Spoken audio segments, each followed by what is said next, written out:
A lot of people are puzzled by Stonehenge in England. Stonehenge is built on Salisbury Plain.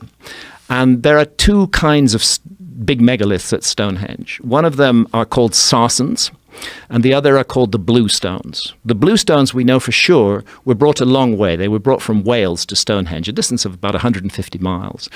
The Sarsens are found in abundance on a place called the Marlborough Downs, which is about 20 miles from Stonehenge. But until very recently, it was thought there were no Sarsens on Salisbury Plain at all. And archaeologists couldn't understand why Stonehenge wasn't built on the Marlborough Downs, where the big Sarsen stones, the 20, the 30-ton megaliths, were available locally and didn't have to be brought there. Very recent research, 2018 research, has provided the answer that two of those Sarsens were naturally in position all the time at Stonehenge, and they are Sarsen Stone 16 and the heel stone.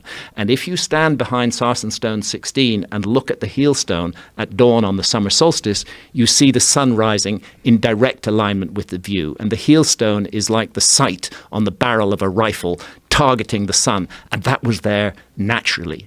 Earth was speaking to sky. The ancients saw that. They decided this was sacred. They went to huge lengths to bring the Sarsens, the rest of the Sarsens, from the Marlborough Downs to create the big stone circle at Stonehenge and then to put the blue stones inside it. But initially, what they were celebrating was a natural union of heaven and earth. And that brings us to the notion of as above, so below. That we are connected to the cosmos, that it is part of our heritage. We in modern cities forget the cosmos exists. We have all kinds of tech that can look at astronomy programs. We can all do that, but actually looking at the stars is something that's very difficult for people who live in cities to do.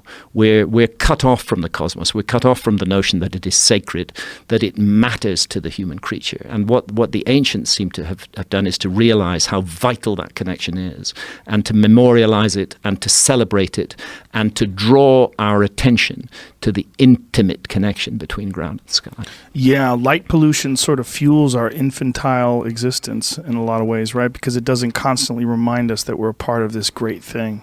Yeah, light pollution is a huge factor. It's very easy to forget that we live in a universe. Very easy to forget that. Very easy to believe that it's just about these cities that we live in and the intimate concerns of our daily lives. But in fact, we're part of something much, much bigger. And my God, I mean, it's a mystery enough to be born a human being at all. Yes. You know, just to be alive is an extraordinary mystery. Yes. To have the ability to love, to feel emotions, to understand beauty, to be moved by a symphony.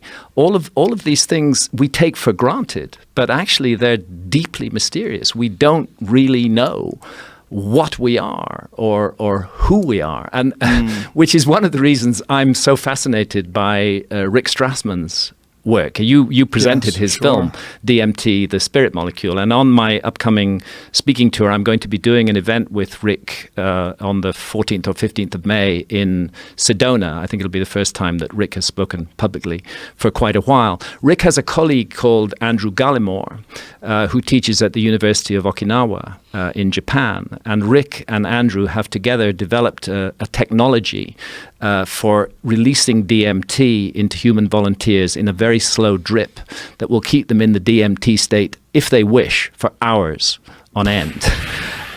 And the intention is to use this technology to explore and map the DMT realm. When do I sign up?